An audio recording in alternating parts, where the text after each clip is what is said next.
Today, in the media conference with Lal Goel, which is brought to you by V4 News, Global TV, V4 Stream, news गांव से, Malnadu TV India, Samvad Sarokar news, Bharat post news, organ donation India Foundation and Gyan. We are happy to inform that from today, we are starting a new weekly series, Thought of Leadership series. Crisis moments create opportunity. Problems and crises ignite our greatest creativity and thought leadership as it forces us to focus on things outside the norms. Thought leadership is influencing a narrative by understanding what needs to be done. A thought leader can be recognized as an authority in a specific field and whose expertise is sought and often rewarded. That can be an expert, a historical figure, or a wise person with worldly impact. In this series, we will ask straight questions and we expect straight answers from our guest. And in this series, we will have one guest and we will be asking the straight questions to him. And the topic is end of COVID, how and when. At a time when healthcare occupies center stage in national and international priority, and there is information overload, it is necessary to set the priorities right with insightful analysis of current scenario and way forward. And to answer my straight question, we have a very eminent guest with us, and he is Dr. Ramen Goel. I welcome and introduce my guest, and he is Dr. Ramen Goel. Dr. Ramen Goel is a leading bariatric surgeon from Mumbai.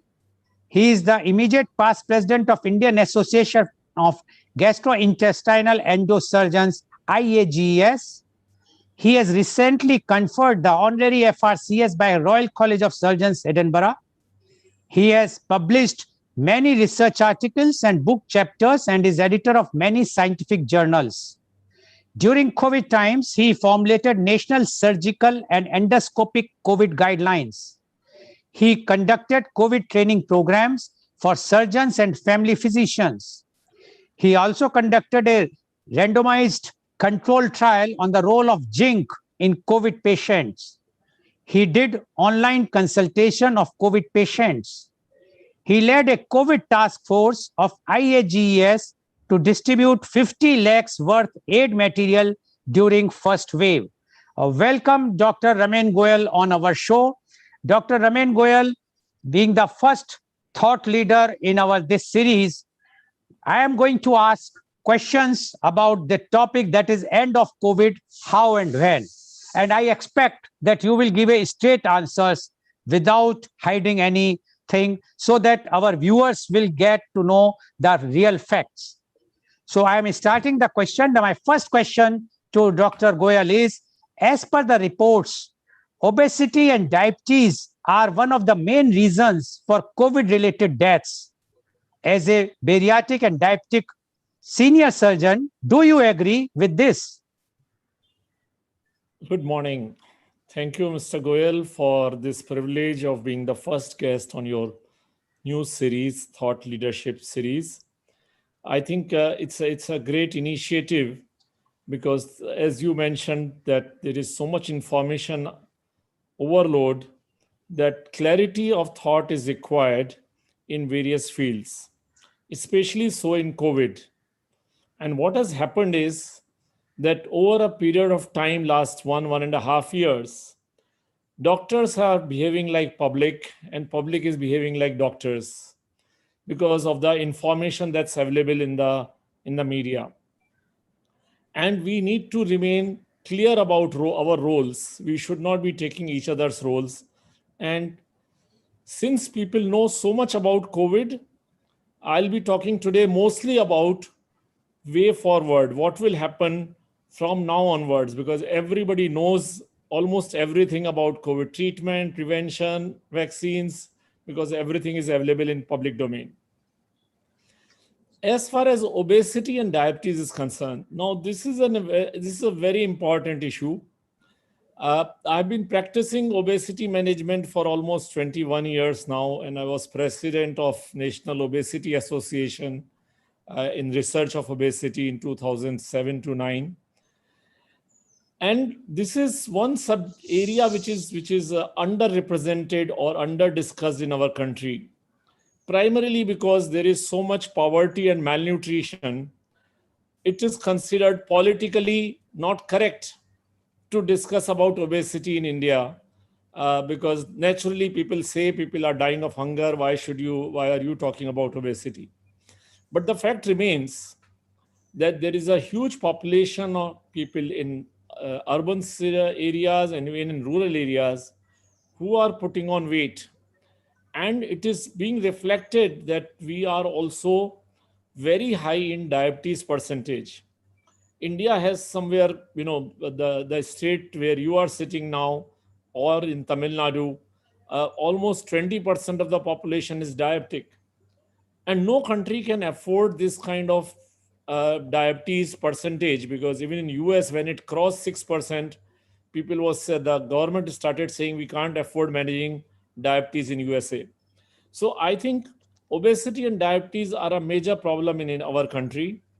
Now, as far as COVID is concerned, it is now a very well known fact that people who are obese, they have severe disease. People who are obese, more of them die than those who are thin.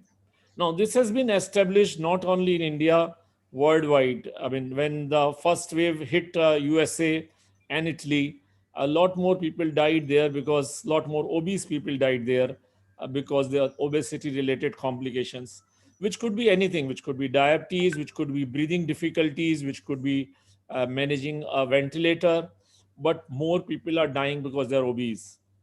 And then second thing that you mentioned about diabetes, yes, diabetes is as everybody has in India also knows, is a major determinant. But what we need to know is that now we are 1.5 years into COVID, and there are a lot of literature, scientific literature, which has been published. And it has been shown that one episode of uncontrolled blood sugar can also make the condition worse. So if somebody has a COVID and the sugars go up to 250 to 300, he or she can suddenly deteriorate. So it is not only a question of diabetes, but it's a question of control of diabetes. So it's important that doctors manage their patients' diabetes very closely. Most of these patients who are diabetic, and if they have a COVID, it is better that they should be managed. They are high risk patients. They should preferably be managed in a hospital where their sugars can be checked more frequently, and maybe they are put on insulin so that their sugars remain under control throughout the treatment. Otherwise, they suddenly develop a serious disease which could even go to the level of cytokine storm, which everybody knows now. So I think obesity and diabetes has a phenomenal role in COVID problem. Okay, thank you, Dr. Goel, for giving the reply of the first question. Now, my second question is,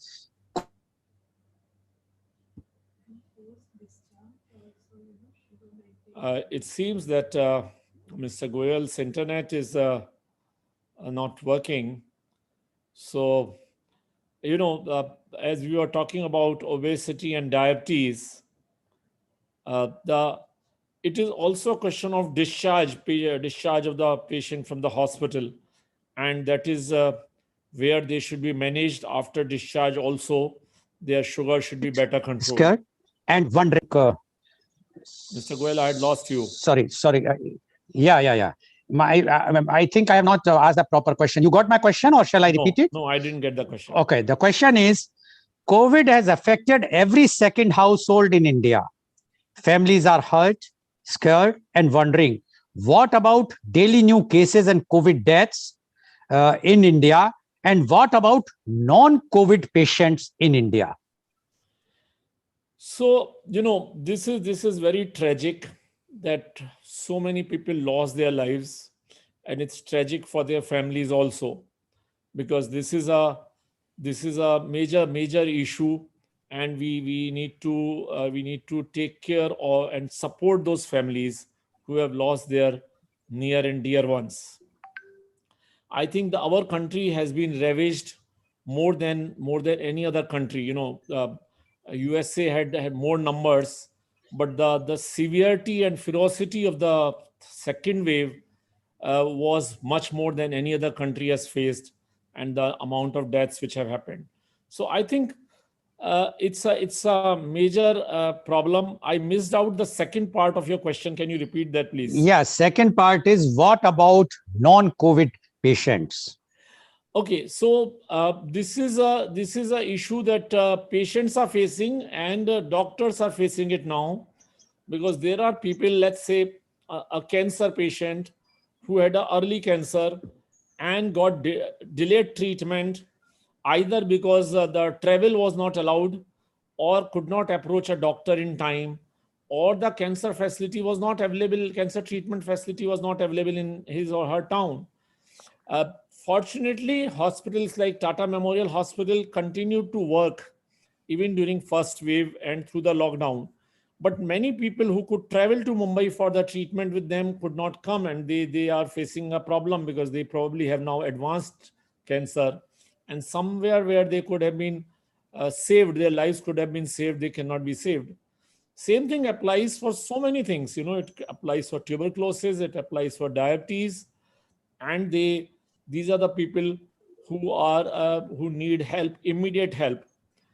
And fortunately, what has happened is that people have lost fear now. It's not a positive thing, but a lot of people do not have a fear of COVID, and I am seeing that patients are ready to come back to hospital, even though doctors are still little concerned about their COVID related risk. So I think it's a very difficult situation, and probably something that can be discussed in detail separately, that how do we manage our non-pandemic patients during a pandemic. Some countries like UK divided the care of pandemic patients versus non-pandemic patients. So they took all pandemic patients in public sector, and they allowed private hospitals to manage only non-pandemic patients. So uh, in a way, and these patients who are going in private were being paid by the government. So they did a clear cut demarcation of where patients should be managed. Unfortunately, because of the poor public healthcare system in India, this was not possible, and we have a mixed management. And in the process, mostly the non-COVID patients are suffering. Yes, you rightly said, Dr. Goel, because in UK, the NHS is very powerful managing the health sector, and that's why the public sector hospitals are termed sometimes better than even the private hospitals there. So that's why, but it is a very correct thing that they have the demarcation. But in India, because of the poor health facilities in the public sector hospital, it's not possible.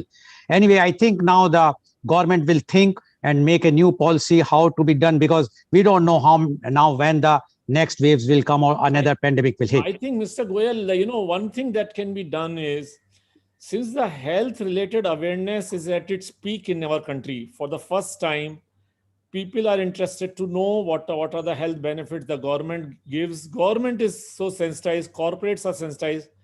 This is the right time to plan a national healthcare system for our country. This is the right time to invest in it.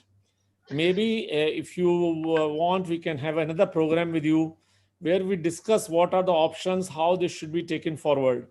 Because public healthcare system is the need of the hour in our country, and just building bridges and metros is not the infrastructure. The major investment must be in the healthcare system, and if we cannot do it now at the fag end of the pandemic, we will probably never do it in our country. You are right, Dr. Goel, because we have the first national health policy in India, that too in 1983. Now, after 1983, it was not revisited. So until unless we'll not uh, refresh it with the current scenario, it's not possible to be stick with the same policy.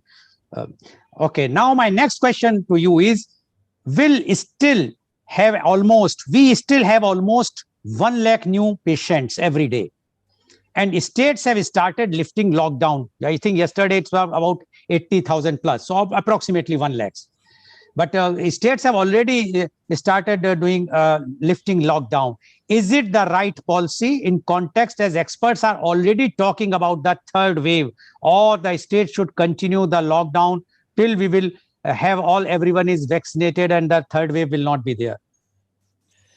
I think that's a very important question. Only China used lockdown to bring down the patients to zero. All other countries used lockdown as a policy to protect their healthcare system. So I think what is important to realize is that lockdown is not a tool to bring the patient load to zero. The disease is in the society, and lockdown must be used only to ensure that the healthcare system doesn't get overwhelmed. This time in the second wave, I'm not talking of what happened in first wave or what happened in past. In the second wave, the lockdown was used wisely in many states, where suddenly the number of patients increased drastically and the hospitals ran out of bed or oxygen or drugs or doctors or nurses.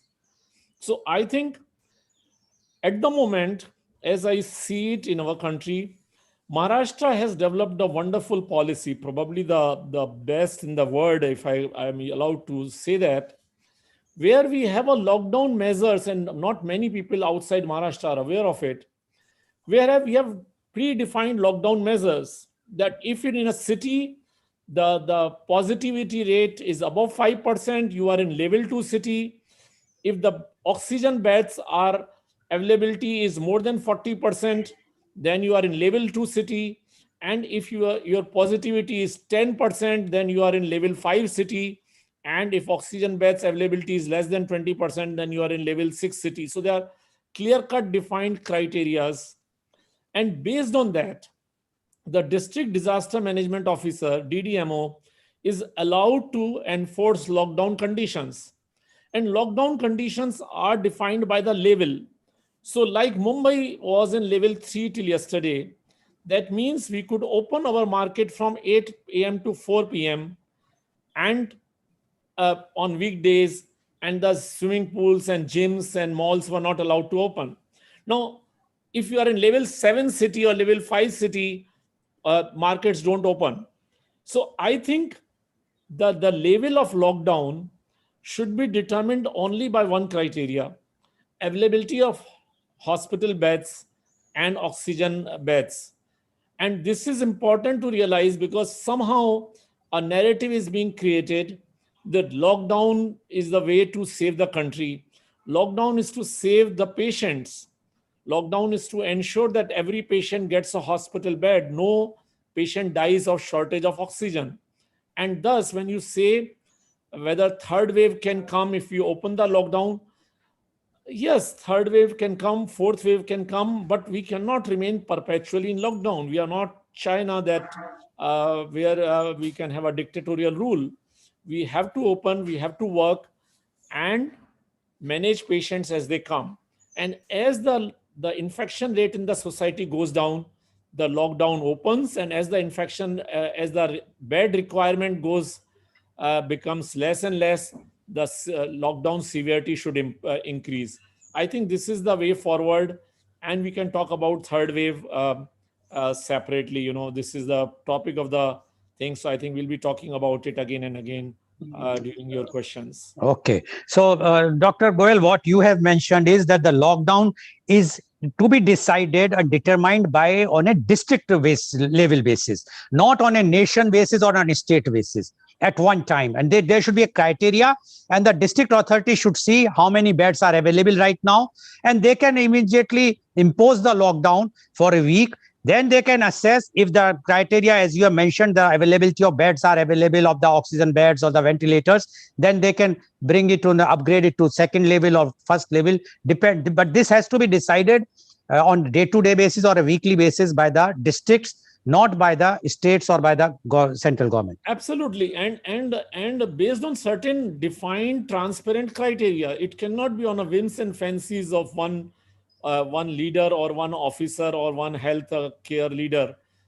We must lay it down as it has been laid down by states, and the way center has decentralized, that states manage their own lockdown. Similarly, states have to decentralize it on a district level, because suppose in a village or in a taluka place, if there are no infections, why should that village remain in lockdown? Because some people in city, one particular city, there is a shortage of hospital beds. So I think gradual decentralization of decision making is the way forward to implement lockdown. Yes, I think the now all other states are following what Maharashtra has done, and that's why now they are opening accordingly.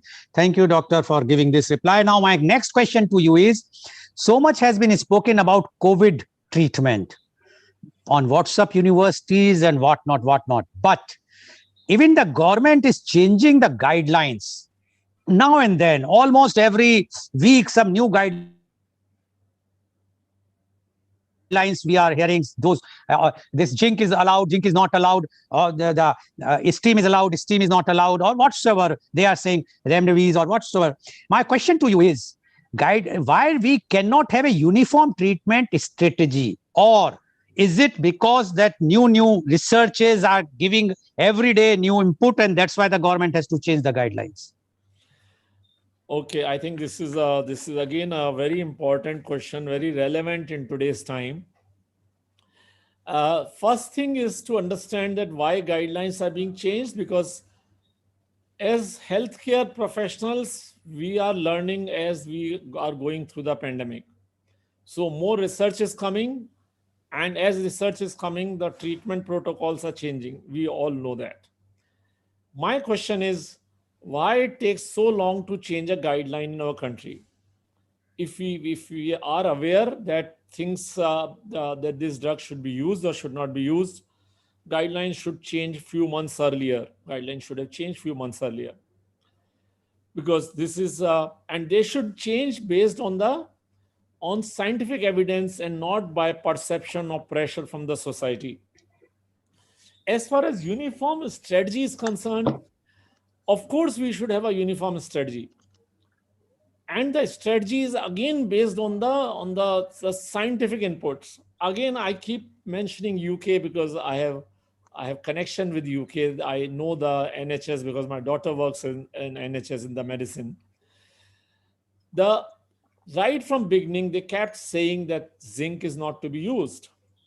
Right from beginning they did not allow many of the things that were allowed in our country, and it was a laid down guidelines. So they don't say what you cannot use, they say this is the way treatment should be done. And when you say why we cannot have uniform treatment guideline, this is a problem area.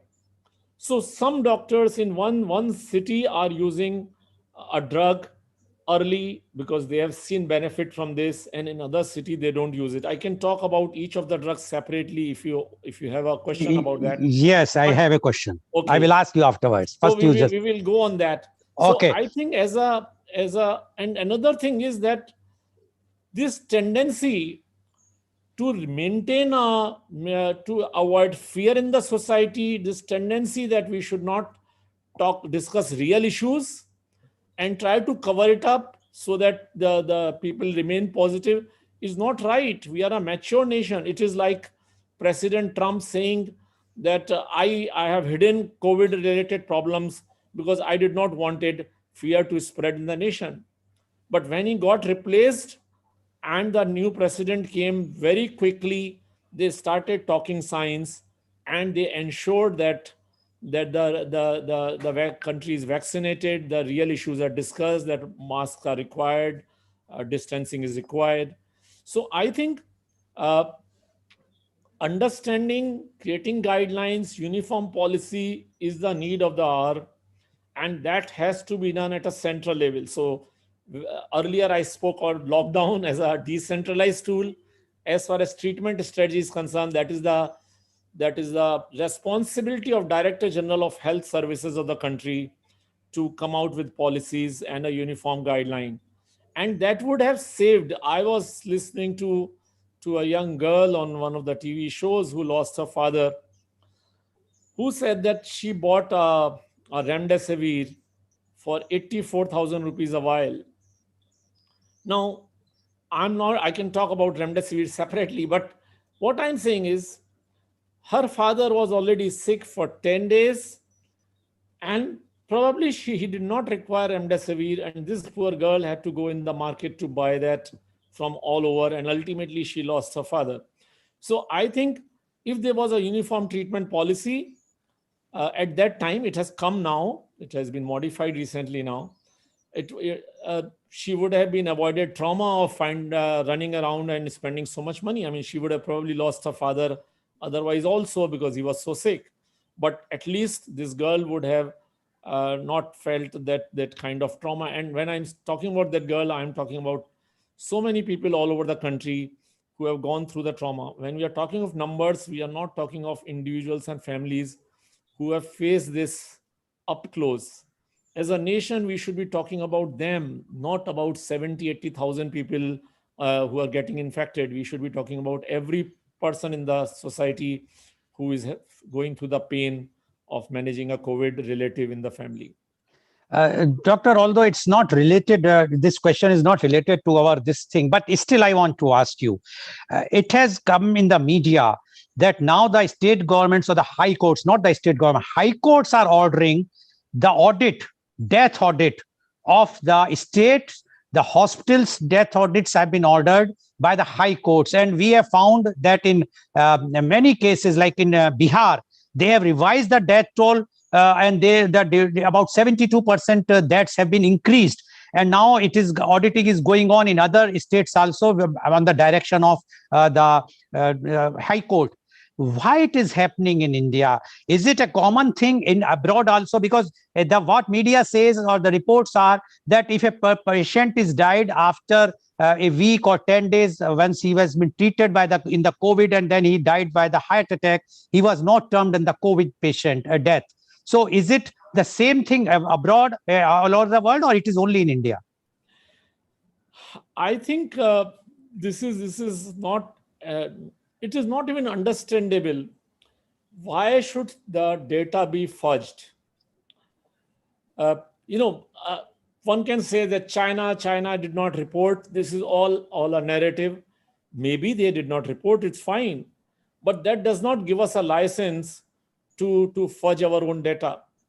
Because when you fudge data, do you think people are blind or dumb or deaf? Everybody knows. Look at it. Today, our country is completely isolated. As a citizen, I cannot travel to almost the entire world. And I cannot go for any of the important reasons. And the whole world has shut us off. Even though we have fudged our data, how did it matter? Whether we had 400,000 patients a day or we had actually whatever it is. I'm not suggesting numbers because it's controversial, but if it is 800,000 or a million patient a day, how did it matter? It doesn't matter. If we had 4,000 deaths a day or we had 8,000 deaths a day, how did it matter? It doesn't matter.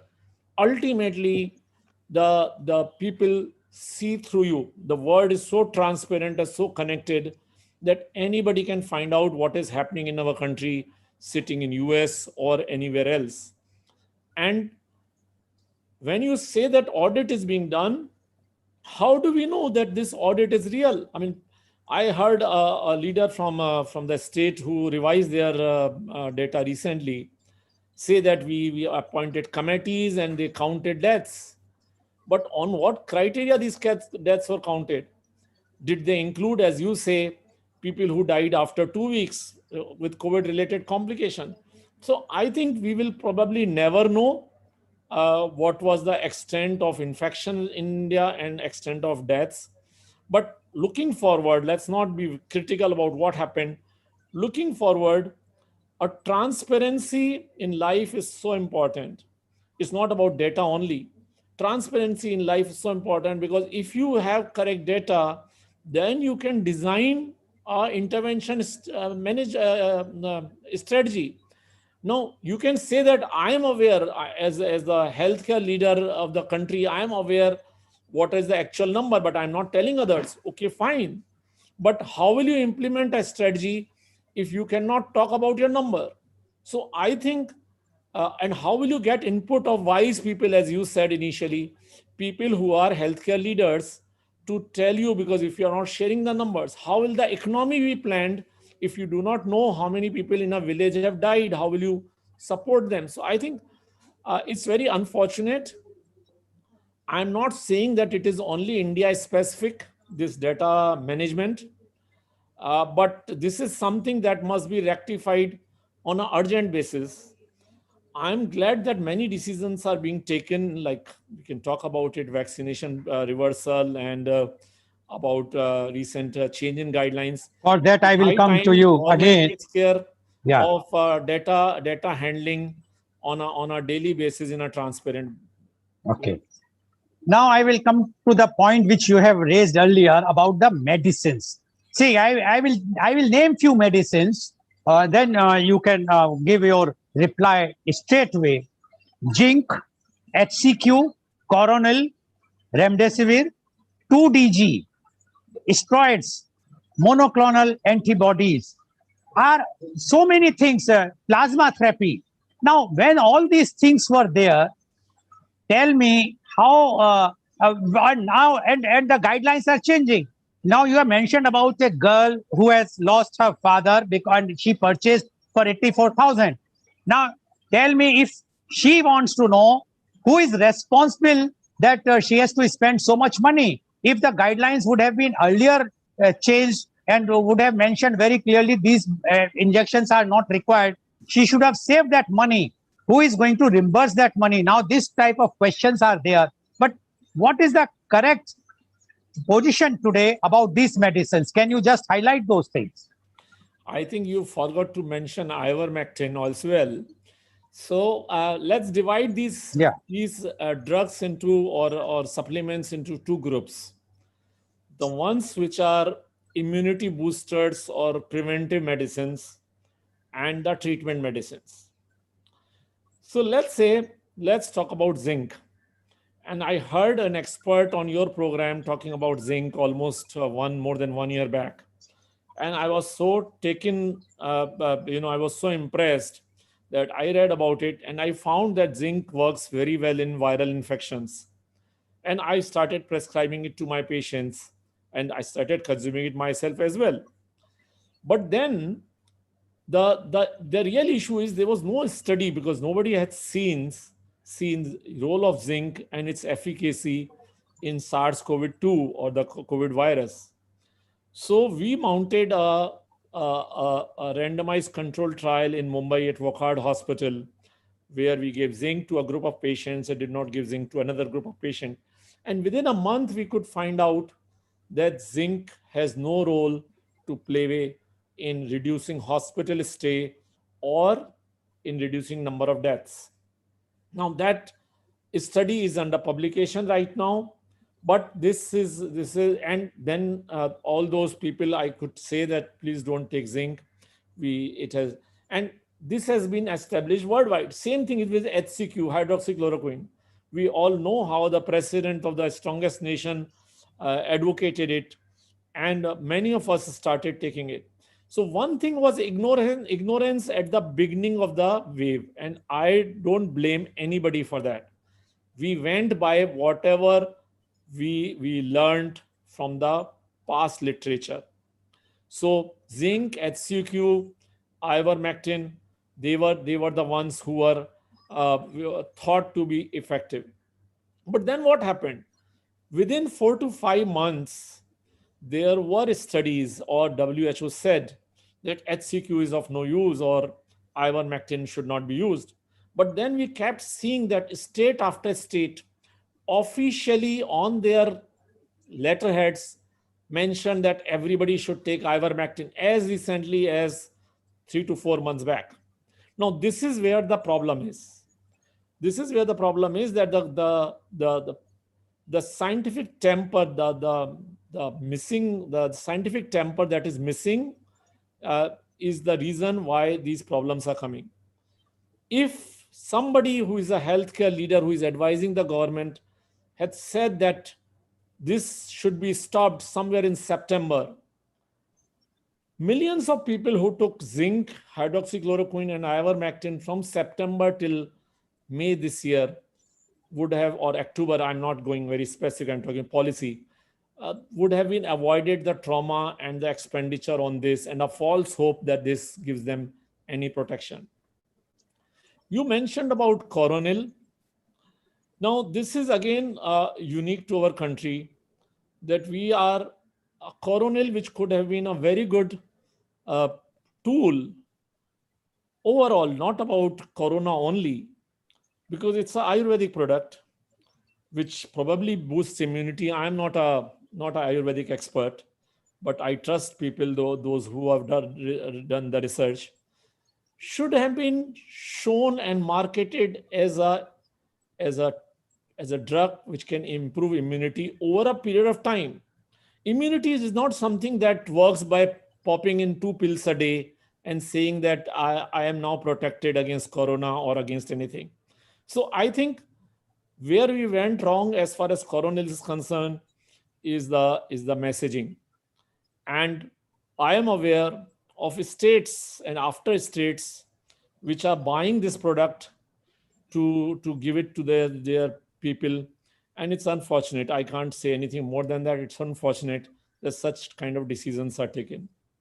Now, as far as treatment medicines are concerned, let's start with the most commonly discussed, remdesivir. Now, remdesivir has been studies again have been done in West, and we have to trust those studies, because you cannot say West is wrong, China is wrong, every other country is wrong, and only we are right. So those studies have shown remdesivir, the only benefit it gives is it reduces hospital stay. So if somebody takes remdesivir, the number of days in the hospital goes down, but it has no death benefit. Now, one can look at it either way. One can look at it that remdesivir has no role to play, and one can say that why hospital stay is going down. So let's talk about remdesivir in 2 minutes more, because I'm glad that we have some time today.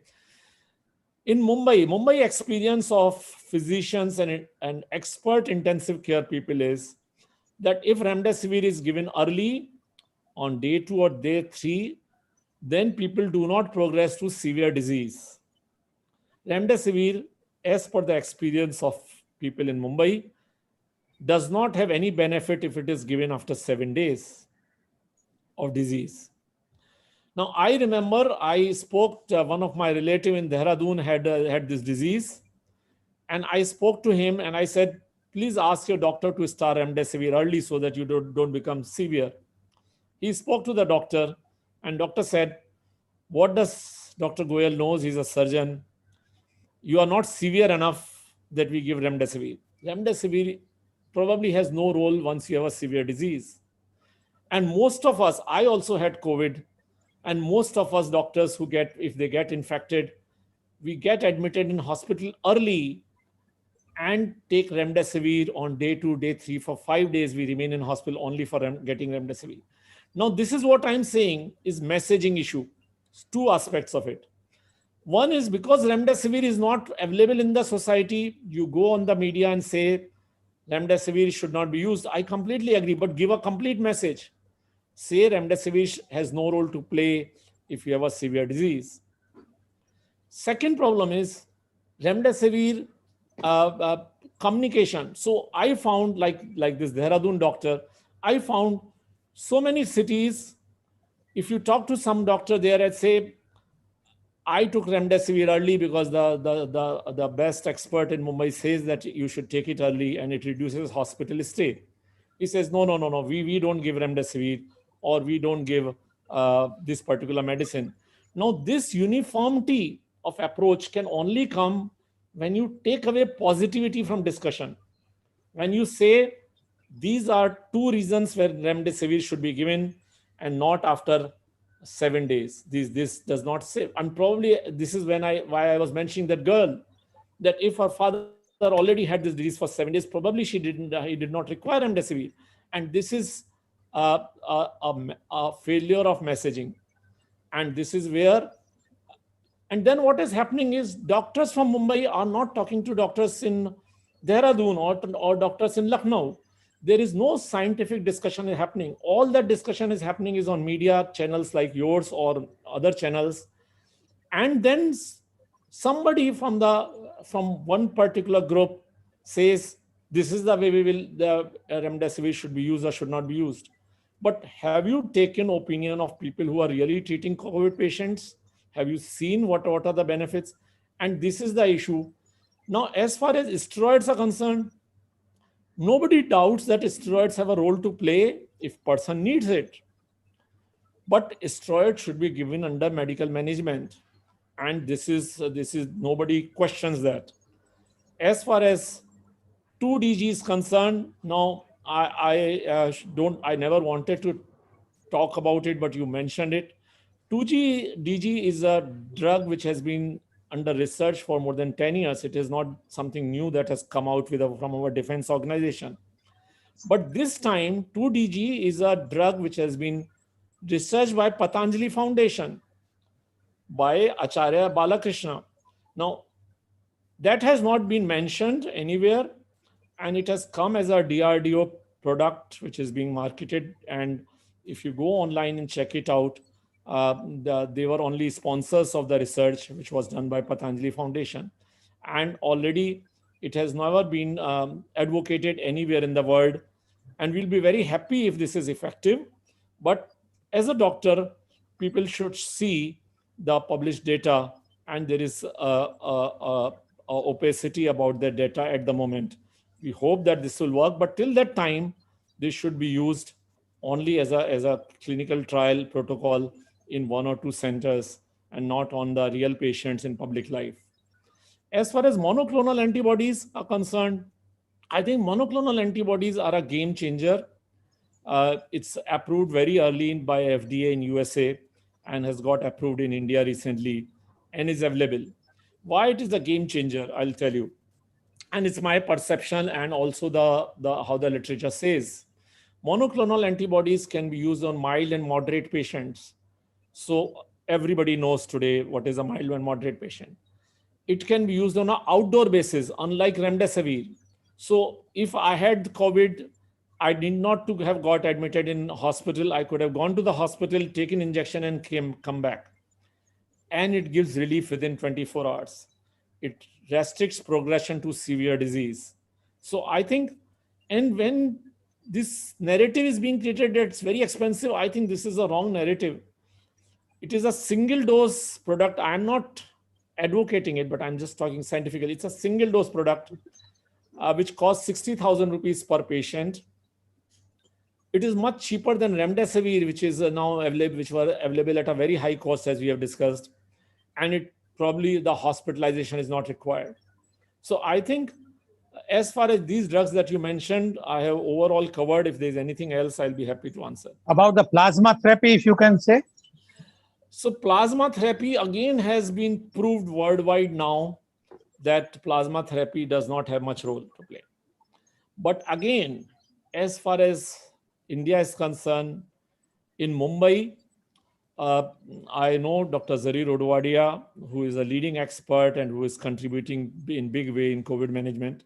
He is on record to say plasma therapy is only effective if it is given within 3 to 4 days. The problem is hardly anybody has a severe disease in first 3 to 4 days. Hardly anybody reaches hospital in first 3 to 4 days. So this is what is required. I remember the Delhi government started a plasma bank. Now, this is such a waste of effort. When you do something, it gives a very good message that we are proactive, we are doing it, but you are not realizing your time, the effort of the people who are working on it, and the money that is required, and the false hope that you're giving to the society that this is working.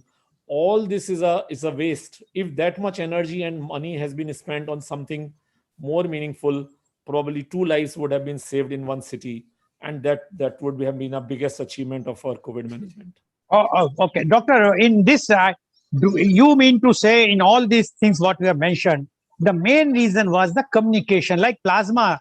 If the communication would have reached the initial first or second or third day, it's effective or not. Similarly, about the remdesivir you have mentioned about the steroids also.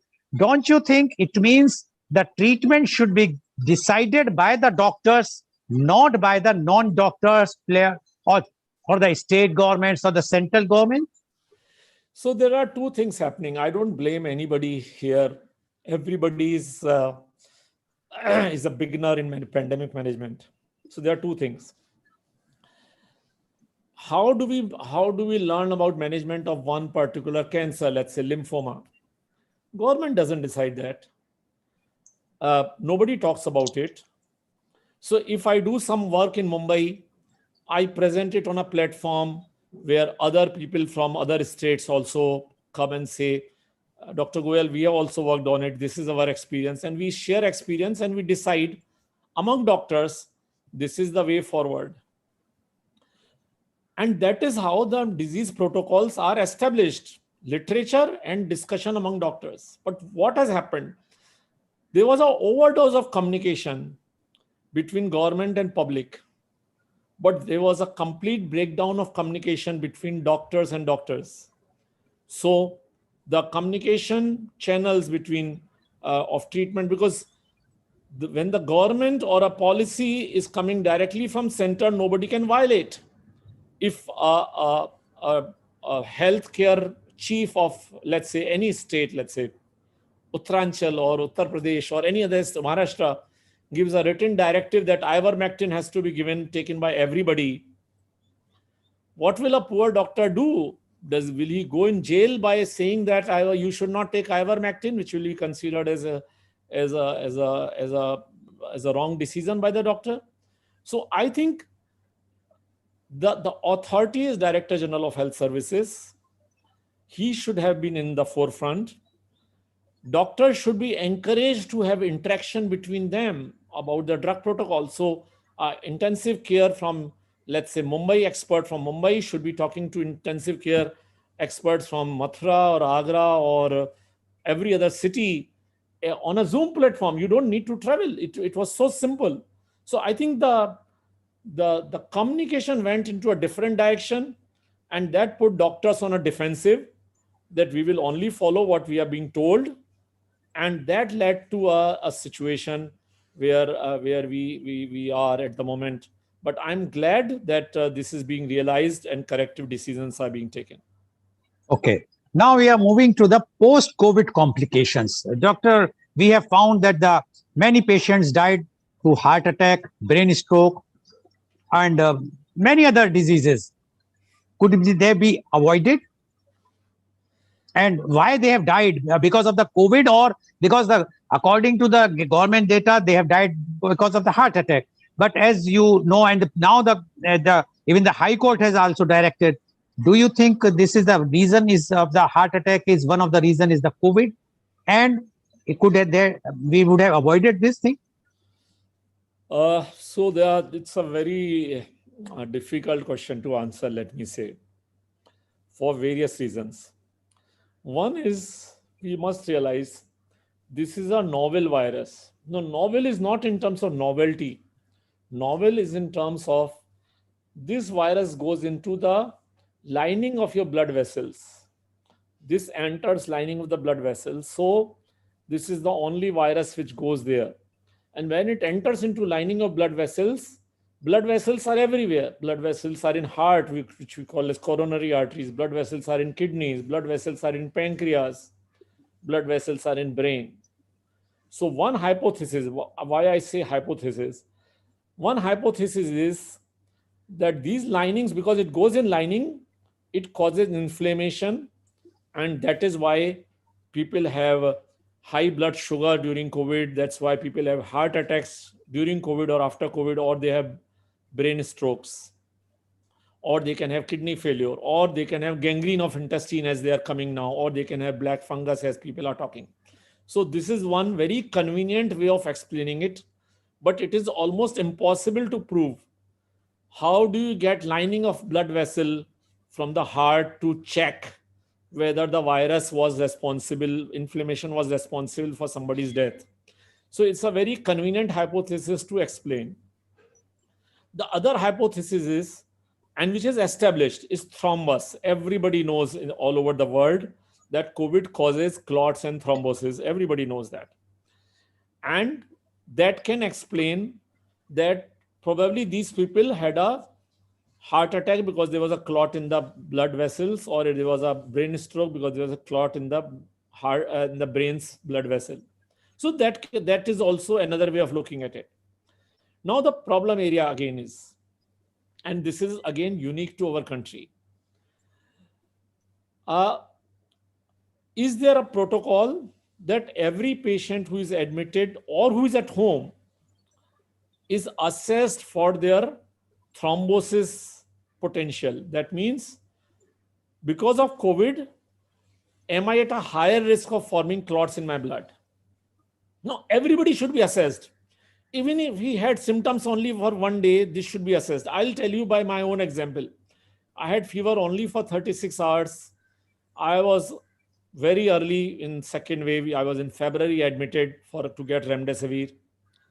And the physician there assessed my blood clotting profile and found that I'm at a very high risk of a thrombus formation. And till date, I am taking blood thinners so that I don't get a heart attack and a brain stroke or a kidney failure. Now, I have seen, because I am working for an organization which is providing free consultations all over the country. So I am talking to patients who are being managed in West Bengal, in Lucknow, and different parts of the country. And I talk to the patients that, are you taking aspirin? Are you taking any blood thinner? And you will be surprised at so many places, even though their D dimers and other profile was assessed, they after discharge, they are not taking those medicines. Now, I'm not blaming the doctor. It could be the patients who stop taking medicines on their own. But the fact is that may increase the risk of a heart attack after surgery, after COVID, sorry, and after COVID recovery. So, and this can be now, can this be avoided? It can be avoided in two ways. One is, we should have a uniform protocol to assess. Simply, how do you assess these 1, 2, 3, 4, D dimer, a Doppler, whatever you want to do, to find out whether the person has a high potential to form clots. Second thing is, if this is above this level, this person should be given aspirin. This person should be given blood thinner. These are two different things. Clot formation in veins, clot formation in arteries, and you need to have different medicines. Aspirin doesn't replace blood thinners.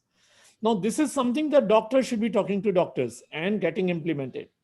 Now, having come to this stage, can we find out whether these people are dying because of inflammation? I mean, we heard recently a 48-year-old owner of a hotel chain died. Did he die because of inflammation, or did he die of a clot formation? It is so simple that scientifically we can determine all those patients who have a heart attack and came to the hospital. We simply need to find out their blood reports during their COVID admission.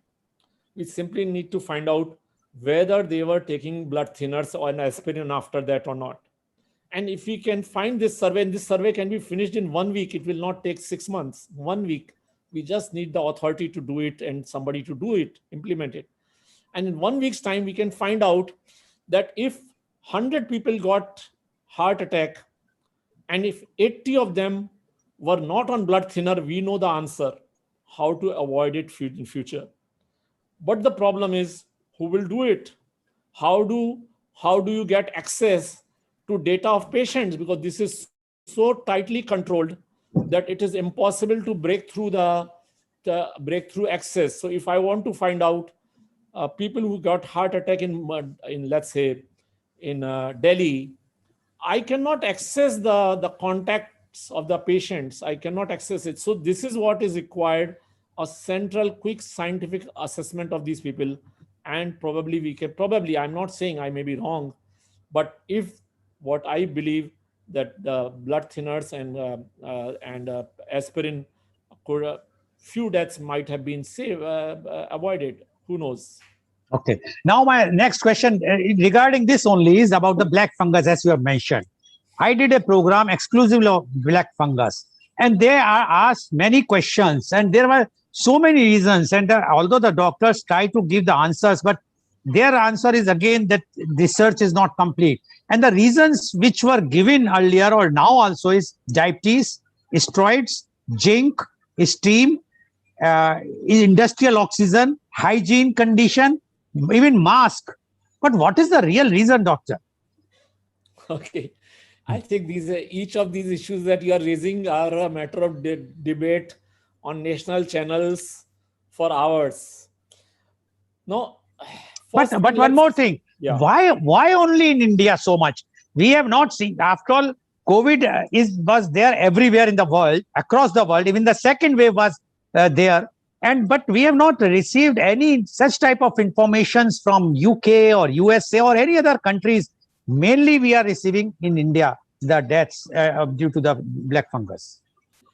So, first, again, I want you to emphasize in your programs not only this, future also, the human side of this tragedy, COVID tragedy and black fungus tragedy. Black fungus is a nightmare for patients and family. Because if somebody has a fungus which is here, which has taken away an eye, person will become blind on one side, and it is happening so quickly. And person requires surgery, person requires medicine, which are so expensive. Now, what could be the reason? As you mentioned, 8 or 10. I don't believe that everything together conspired to cause black fungus in our country. There has to be something of one common thread or one common reason across the country. Because if everything conspired, this doesn't explain why it is not happening in other countries. I mean, okay, it may not happen in UK, but why it's not happening in Bangladesh, why it's not happening in other economically lower countries.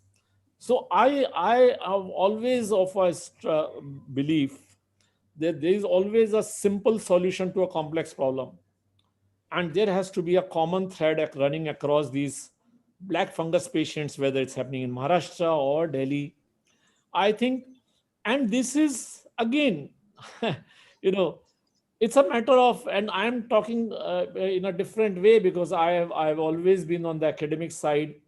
This is something which can be sorted out in 2 days' time.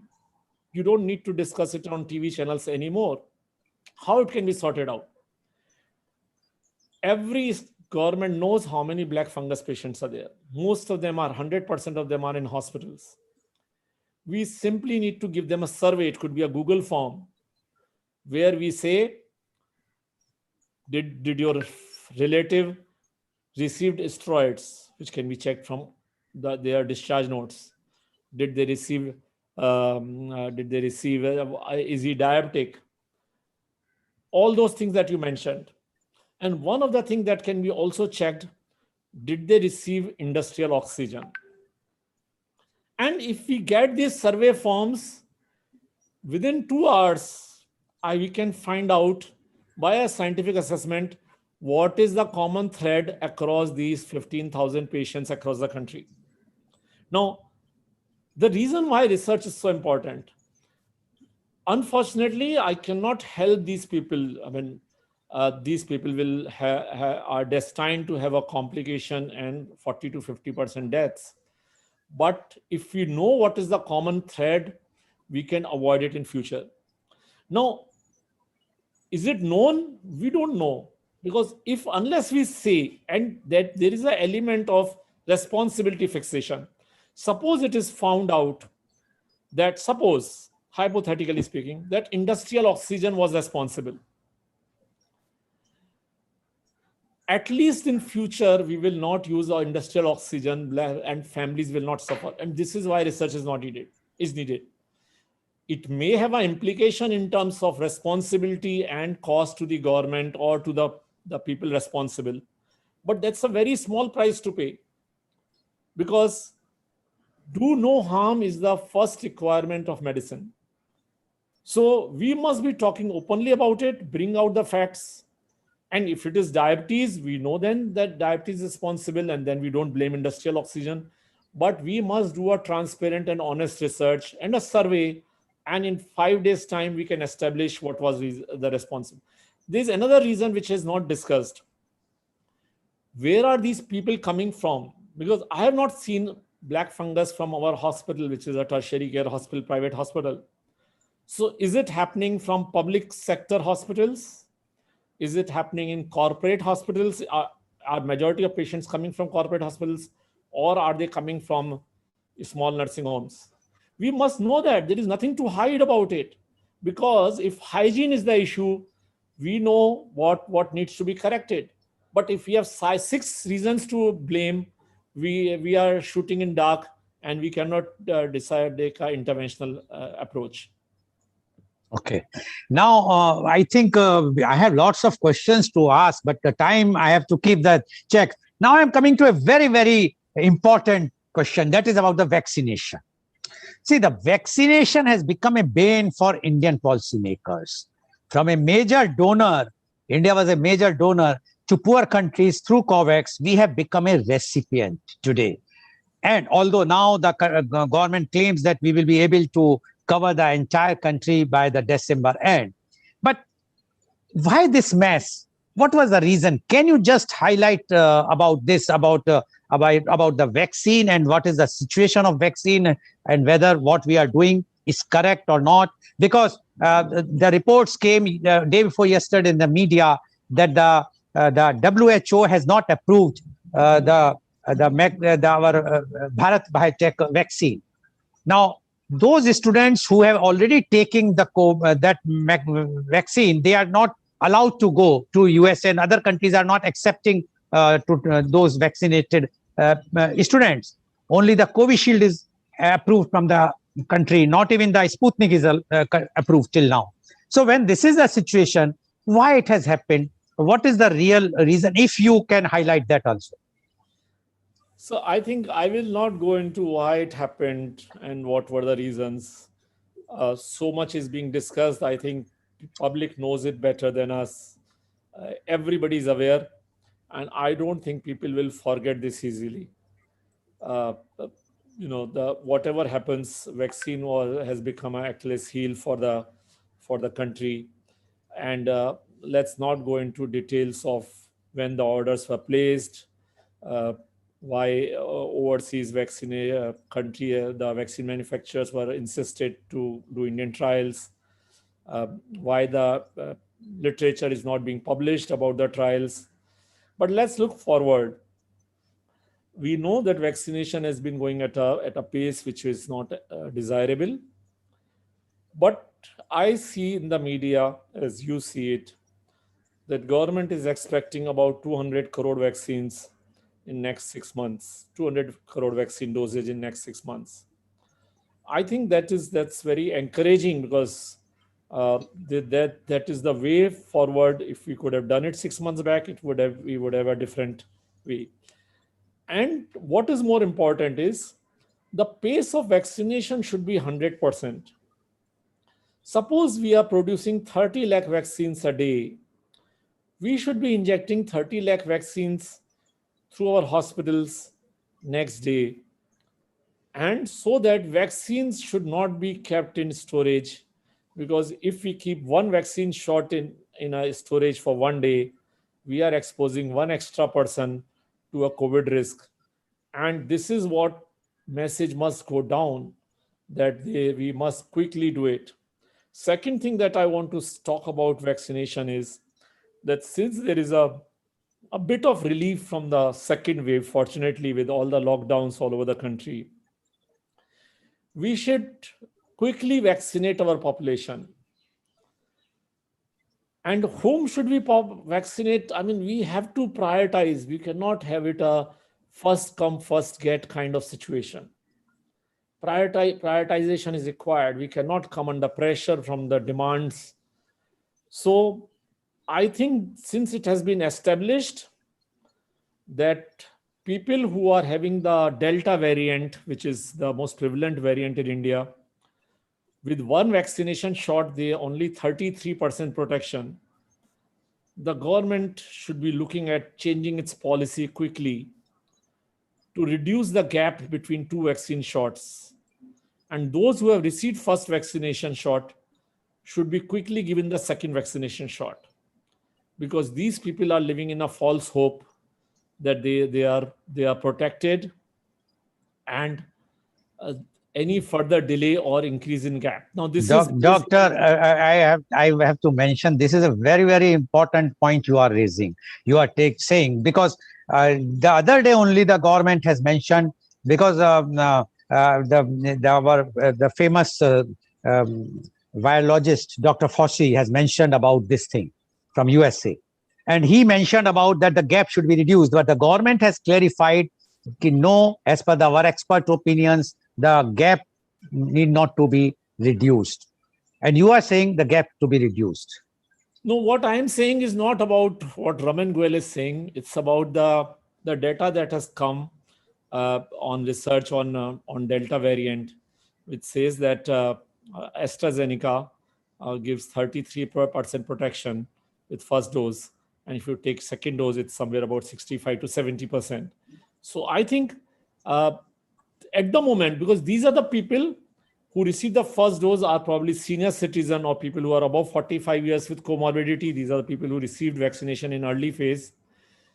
It's a good time. I'm not about the controversy and being critical of the government. They took a decision when it was required.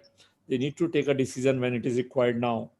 And so this population base, it could be 25 crore people or 20 crore people if you remove those who, they must be prioritized because they must be protected. Then there are many other groups, our villages. For the first time in our country, we should think bottoms up. People in the villages do not have access to even testing. They do not have access to healthcare, and we know it. Everybody, government also acknowledges it. There is nothing hidden about it. We must prioritize vaccination of our villagers. Village after village must be covered on vaccination, because a city dwelling person can get protected by having access to healthcare facility, but people in the villages are dying because of lack of facility. So I think uh, a serious discussion needs to be done on vaccination prioritization, and and who should get it, and we should do it at their doorstep. I completely agree with the technology and COVID, but villagers do not have access. They don't need to register. We must go to a village and vaccinate everybody who is ready to get vaccinated or who is ready to be convinced. Vaccination is the way to save our country, and our villages must be saved early. Okay. And now, one very important question is because it's a public, not only public perception, but it's reality. It has come in the media several times that the private hospitals were overcharging. The patients were overcharging, and still they are overcharging. And so many bills have been put on the WhatsApp also, and so many complaints have come. How this, according to you, can be controlled? Because you are also attached with a very reputed private hospital. Okay, so I think this is an important issue and must be put to rest. Fortunately, I don't own a private hospital, so I'm not here to defend them. But I think this is a narrative again to take away focus. I'm not saying they are not overcharging. I'll come to that. To take away focus from what is happening in public sector hospitals as far as COVID management is concerned. Are we discussing what is happening in a primary health center, how they are managing COVID patients? Are we discussing what is happening in a district hospital, how they are managing COVID patients? So completely, the public sector healthcare is out of out of media gaze when we are discussing only the private hospitals. So this is one part of it which I wanted to emphasize. The second part is that if anybody is overcharging, government has mechanisms to take care of such black marketeers. Let's say, why should they be allowed? And if, since the administration all over the country are controlling healthcare at the moment, why local decisions are not being taken, and this is stopped on day one, the moment the things are reported? It need not to even go to the national media, because this, if this comes in national media, it creates a negativity about hospital. I'm saying they must be taken to task. Every private hospital is not doing it. They are black sheep, and they must be taken to task. But at the highlighting this leads to a creation of negativity. People's perception, a lot of people are not coming to hospital when they need care, because they feel ye to lootte hain. No, this is 90% not correct. This is like saying that every officer is corrupt, or every politician is corrupt, or um, every doctor is doing private hospitals. Majority of them are have been working through thick and thin of COVID, and have done a wonderful service. And the very fact that people are trusting private hospital more in India than public sector healthcare is a testimony to that. So I don't think this is a major issue, Mr. Goyal. uh, and it's not about private hospital. Black marketing of drugs, why should it be highlighted? I'm not saying hide it, I'm saying control it. If one chemist or one person is selling a remdesivir in 84,000 rupees, why that person is not in jail on that day? Why this needs to wait for 3 months, or the media, national media, to go to a city and find out? Oxygen cylinders, why, I mean, when the whole distribution system is controlled by the government, how can oxygen cylinder be costing 3,000 rupees a cylinder refill at that time? I'm not talking of now. We have mechanisms. Where are the drug inspectors? Where are the excise inspectors? What is their role in the COVID management or contribution? So I think hospital charging, black marketing of drugs, anything, this is like a war. We keep talking about war. If there is a national war, can the government afford to have black marketing of necessary items? No. So why it is being even discussed? This must be controlled in on a city to city basis by the local administration, and that should be the end of it. Okay. Now, before I will go to the final question, now one more question. Today, people are now facing the travel ban, but they are expecting that the soon, once the our patients will be under control, the travel ban will be lifted by other countries. Now, there is a talk very much which was opposed by the government of India also about the travel vaccine passport and minimizing about the passport. And then what is the condition, if even if we will have that those who have been vaccinated, what will be the condition of the quarantine, whether it will be one has to go there and then again has to sit in the hotel room separately for 10 days, or will there be some relief in that? What is your opinion about that? So I think government has indeed opposed vaccine passport, and which is probably for a reason, because only about 3.5% of our population has been vaccinated, compared to, let's say, 50% or more of UK and US and other European countries. So this they find it discriminatory. But on the other side, they have approved vaccine passport for athletes, for students traveling abroad. So I think they are prioritizing, and I don't blame the government for anything at this moment, because they are going through one of the toughest challenge that any country government has faced, especially the Indian government at the moment. So I think vaccine passport is the way ahead.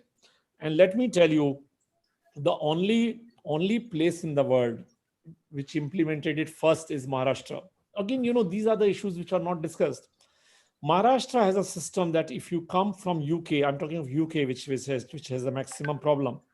If you come from UK back to India, then you need to go in an institutional quarantine for 7 days. But if you have received your vaccination, completed your vaccination, you don't need institutional quarantine. So there is a vaccine passport which is already working. The problem is we do not have a uniform policy. So if somebody wants to avoid a institutional quarantine, he can land up in, let's say, in any other airport. I have not done the research, but I'm aware of people who land in Ahmedabad. They are somebody from Maharashtra, they will land in Ahmedabad and they will come by road to Mumbai to avoid institutional quarantine. Now, these are the things where a uniform policy and uniform messaging is required. And then quarantine has to be effective. Unfortunately, though we are the technology capital of the world, we are not using technology to the way it should be used. So I was in UK about 2 months back, and I was put in a home quarantine, and they asked me to do a RT-PCR 2 days after I landed there, basically to do genomic sequencing, that I have not brought Delta variant there. So that is one part. Then every day somebody will call me up on my mobile phone number, which they took in advance from me, my number, and they will correlate it through technology whether the phone is at home when I am receiving it. Every day without fail, at different timings they will call. And then one day I was busy and I did not take a call. Within half an hour, two police officers landed at the doorstep to check whether I am home. And they were polite enough just to say that we came to find out because you did not receive your phone call. And on day 5, they did another RT-PCR to see that I have not got infected in the flight, and I was allowed to move out in the society from day 6. Now in India, we are being even more stringent, 14 days of quarantine, which is not required. So I think a rationalization of a vaccination, vaccine passport, and quarantine is the need of the hour. And I'm sure the government people are looking into it.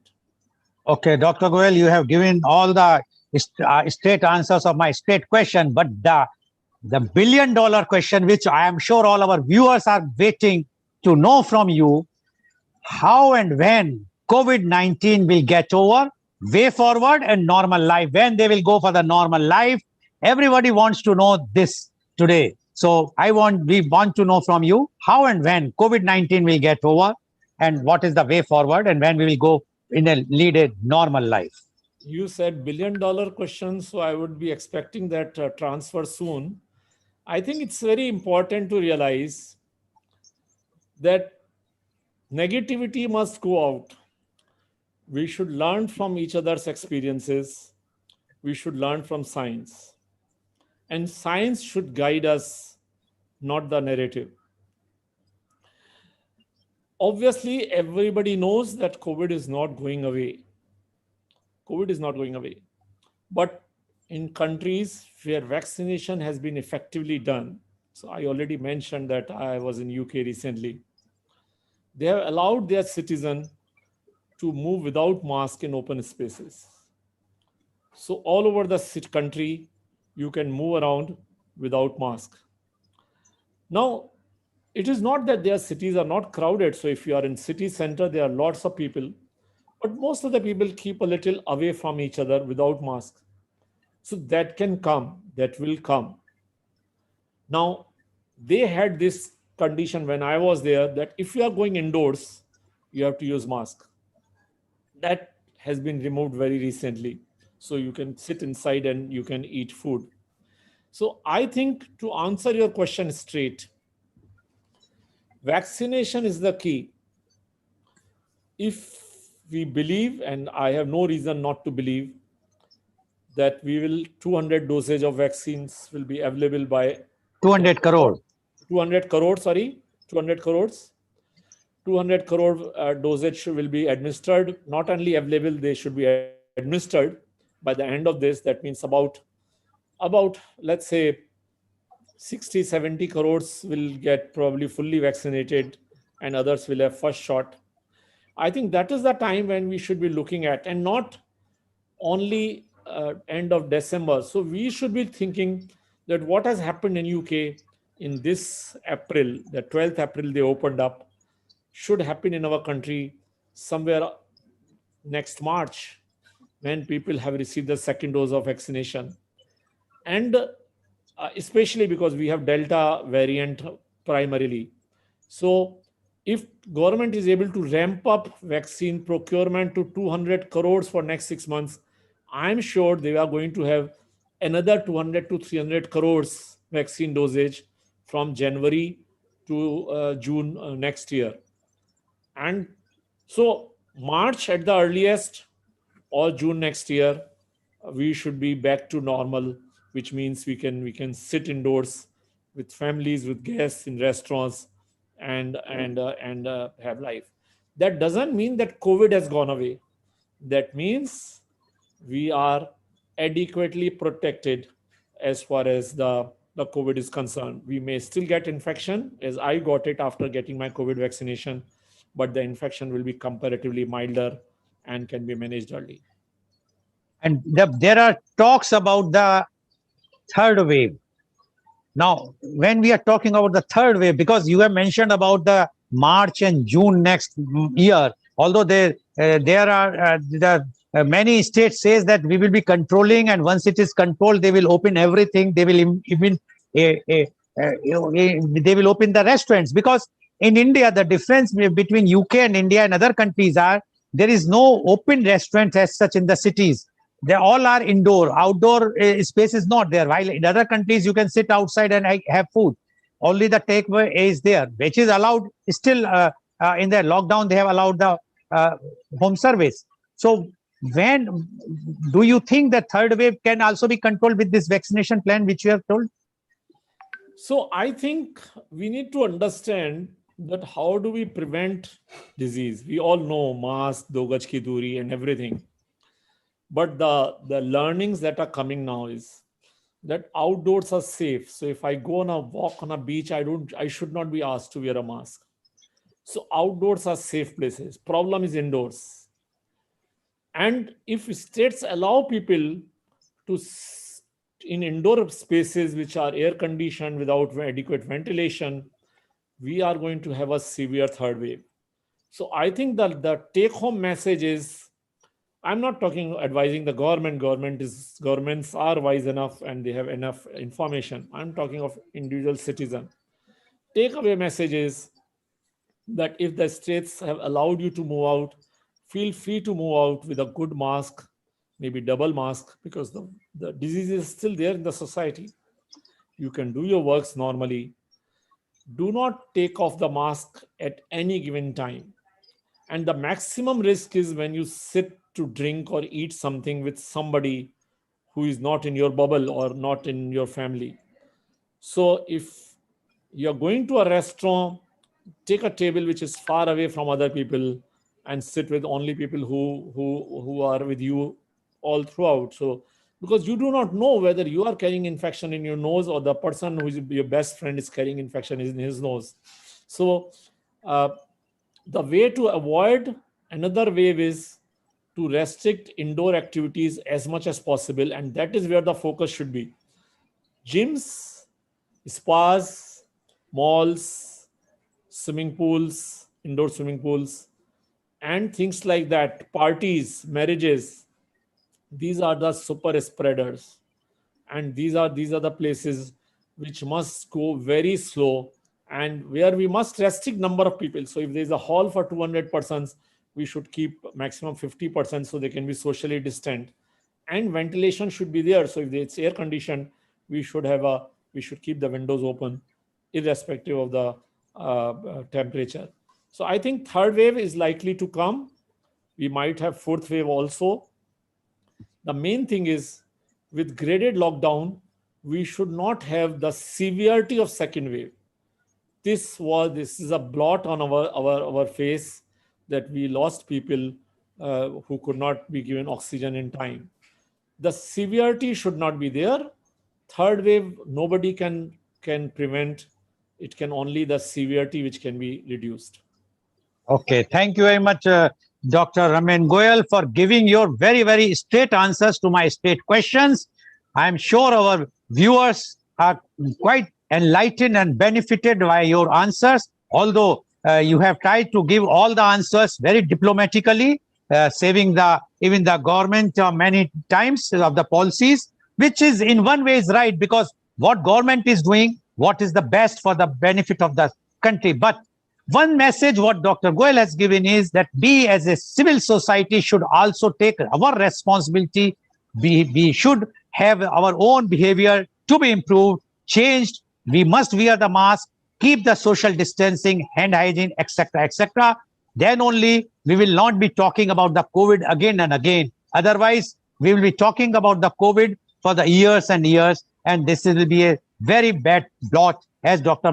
Goel has mentioned, on our face. Thank you very much, Dr. Amin Goel, for this very good enlightening program. And today's program has been live telecasted by V4 News, Global TV, V4 Stream, Malnadu TV India, News Gaon Se, Samvad Sarokar News, Bharat Post, and as well as it was shown live on Facebook and YouTube.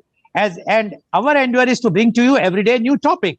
But today, for last 4 weeks, we have started a new program in Hindi in the evening, that is Kal Aaj aur Kal Lal Goel ke Sang, from 4:30 to 5 p.m.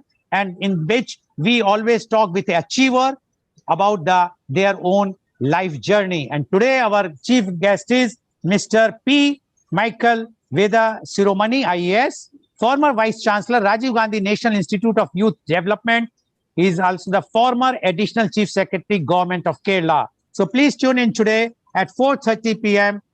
To view Kal Aaj aur Kal Lal Goel ke Sang. Thank you very much, Dr. Amin Goel, for joining us and giving your straight answers. And thank you all the viewers for watching.